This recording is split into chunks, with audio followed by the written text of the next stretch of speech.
장한테 인사권을 줘서 검찰 스스로 자체개혁하겠다는 취지 아니십니까?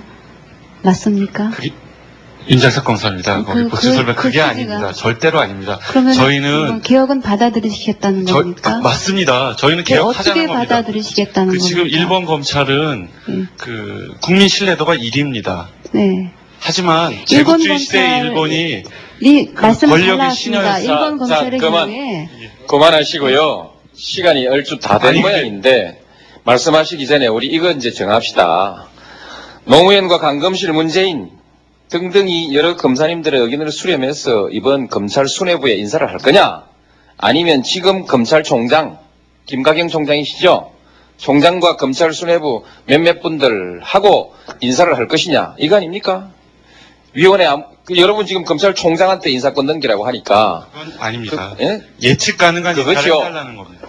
예측 가능한 인사라는 것이 검찰 수뇌부 인사에 무슨 예측 가능한 인사가 있습니까? 그러니까 신망받는 분이 신망받는 분이 말씀해 보십시오. 예.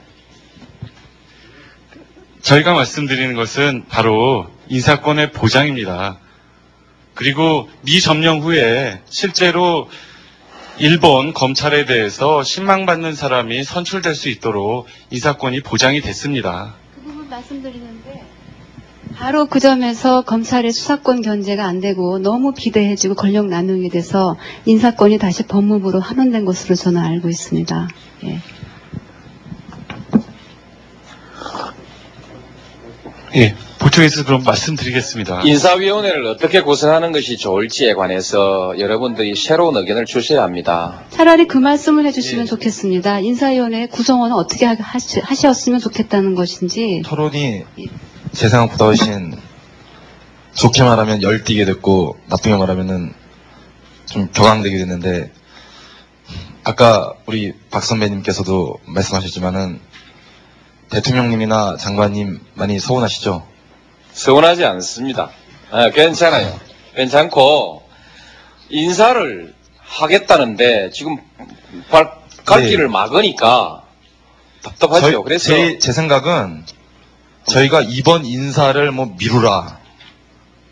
이번 인사권은 당연히 대통령님한테 있는 겁니다. 국민의 의사로 선출된 대통령의 헌법상 권한을 공무원이 거기서 왈가왈부하는 것 자체가 기본적인 자세가 안 되는 겁니다. 근데 중간에 굉장히 오해가 있었던 것 같고, 그 인사권이란 말도 저희가 항상 문건에서도 법무부 장관으로부터 검찰총장으로 이관이거든요. 그러면은 법무부 장관한테 인사권이 없습니다. 그러니까 저희 말은 법무부 장관님이 행사하시던 인사와 관련된 권한을 검찰총장님이 한 게 어떻게 했느냐 이런 말씀이신데, 일단은 대통령님이 평소 스타일답게 오늘도 시원하시게 평검사는 평검사대로 인사위원회를 한번 하시고, 근데 평검사 너희들 인사할 때는 평검사가 끼는 건 곤란하지 않느냐, 저도 그렇게 생각합니다. 그렇게 하고 또 윗분들은 이렇게 해서 그런 게 조속히 대통령님이 이렇게 관심을 보여주시니까 기대가 큽니다. 그리고 그 검찰총장으로 인사권, 인사제청권, 저도 자꾸 말이 이제 익숙해져가지고 잘못 나오는데요. 그 이양 문제는 제가 이제 법무부에서 우리 장관님 계시지만은 법무부의 그 문민화, 일부 검사님들은 문민이란 말에 대해서 상당히 거부감을 느끼시는데, 저는 정책 자체의 방향은 아주 잘 됐다고 생각합니다.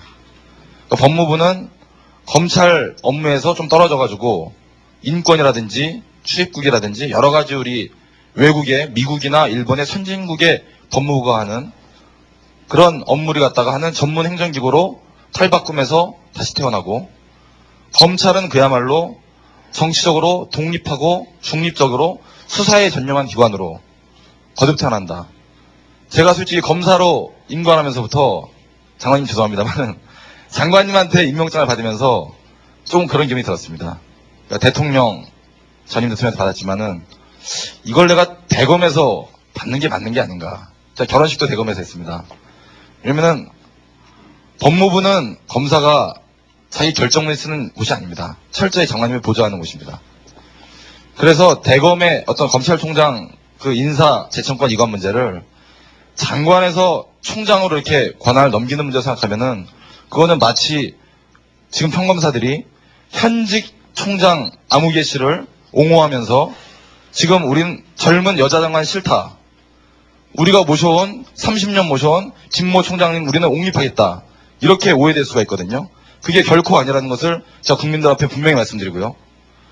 그 다음에 법무부가 검찰의 영향을 안 받듯이 검찰도 법무부의 영향을 안 받아야 됩니다. 수사권을 인사권으로 견제한다. 얼핏 듣기에는 굉장히 좋은 말입니다. 하지만 이거는 검찰이 수사를 굉장히 잘못한다는 전제에서 가능한 얘기고요.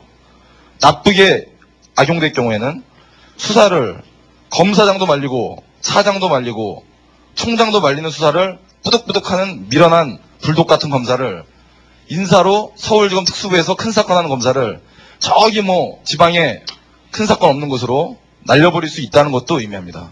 실제로 과거 저희 검찰이 이렇게 행해진 적이 있습니다. 저희 평감사들도 조금은 그런 부분에 대해서 피해 의식이 있기 때문에 조금 이제 감정적인 말도 섞이고 했는데 저희의 취지는 그게 아니고 지금 당장은 어려우시더라도 그 인사 재청권 문제도 예를 들어서 재청권이 힘드시면은 한 2배수 추천권을 보장한다든지 이런 방안도 있을 겁니다. 그런 부분에 대해서도 좀 검토해 주셨으면 그건 제 건의입니다. 불행한 과거가 여러분들과 저 사이에 이런 갈등을 만들어 놓은 겁니다. 그러나 여러분들과 제가 바르게 생각하고 바르게 가면 다 바로잡을 수 있습니다. 전 여러분을 신뢰하겠습니다. 여러분들도 저를 신뢰해 주십시오. 저도 그저 쉽게 그저 적당하게 정치해오지 않았고 또 이번 대통령 되고 나서도 그저 쉽고 편하게 그렇게 하지 않았습니다. 제가 강금실 장관, 법무부 장관 임명할 때 얼마나 많은 사람들의 불안에 뜨는 전화를 받았는지 아십니까? 그게 좀 현실로 나타나는 것 같이 느껴지기도 합니다만, 그러나 저도 쉽게 법무부든 정부든 또 어디든 개혁되지 않는다고 생각하기 때문에 내 나름대로 비장한 결심으로 이 상황을 지금 밀고 나가는 것입니다. 여러분들이 결과적으로 지금의 검찰 지도부, 지휘부를 옹호하는 결과가 되지 않도록 각별히 유념해 주십시오. 여러분들이 지금 제 인사를 중단시키면 결과적으로 지금 검찰의 상층부들이 인사당하지 않고 인사가 유예되고 그분들은 가만히 있습니까? 그분들도 정치적 역량을 가지고 한다는 분들입니다. 인사든 뭐든 개혁이든 뭐든 다 무산시킬 수 있는 역량들을 가진 분들 아닙니까? 왜 지금 이 시점에서 제 인사를 중단시키려고 합니까? 그런 결과가 되지 않도록 각별히 제가 당부합니다. 부탁합니다. 이번 한번 전 처음 제가 가지고 있는 대통령의 권한을 행사하려고 하는데 한번 믿고 갑시다. 전 국민이 저를 개혁적인 사람이라고, 전 국민은 아니지만 많은 국민들이 저를 개혁적인 사람이라고 대통령으로 선택해 준 사람입니다. 한번 할게요. 그리고 여러분들이 말하는 제도 여러분들과 상의해서 만들어 나가겠습니다. 그리고 그것이 제게 주어진 법적 권한이고요. 그렇게 한번 해주십시오. 예. 인사위원회에 관련해가지고 말씀드리겠습니다. 그렇다면 인사위원회 구성을 어떻게 했으면 좋겠느냐 물으셨기 때문에 거기에 대해서 말씀드리겠습니다. 우선 그 전에 장관님께서도 말씀하신 대로 총장에게 재청권을 인정하는 경우에는 견제가 불가능하다, 그런 말씀을 하셨는데요. 그것은 또 저희들 의견하고는 좀 다릅니다. 저희들은 장관님께서 재청권을 가지시든 총장님께서 재청권을 가지시든 상관없이 그 통제 방법으로 바로 인사위원회를 주장하는 것입니다. 그 인사위원회를 심의기구화해서 의결하는 구성, 위원들의 의결권을 동등하게 주고 하게 되면은 장관님께서 재청권을 가지셔도 장관님이 마음대로 의사결정을 할 수가 없습니다. 마찬가지로 총장께서 재청권을 가지신 경우에도 인사위원회를 그런 식으로 만들면 검찰총장도 함부로 인사를 할 수가 없습니다. 그것을 저희가 요구하는 것이고요. 그 다음에 인사위원회 구성을 그러면 어떻게 했으면 좋겠느냐. 거기에는 제가 알기로는 그 민변에서 한번 제시했던 검찰개혁안에 보면은 여러 가지 구성원 중에서 직급대표가 포함되고 또 외부 인사가 포함되고 그런 안들이 있습니다. 제 나름대로 또 외국 입법례를 또 보면 대부분 그 검찰의 인사위원회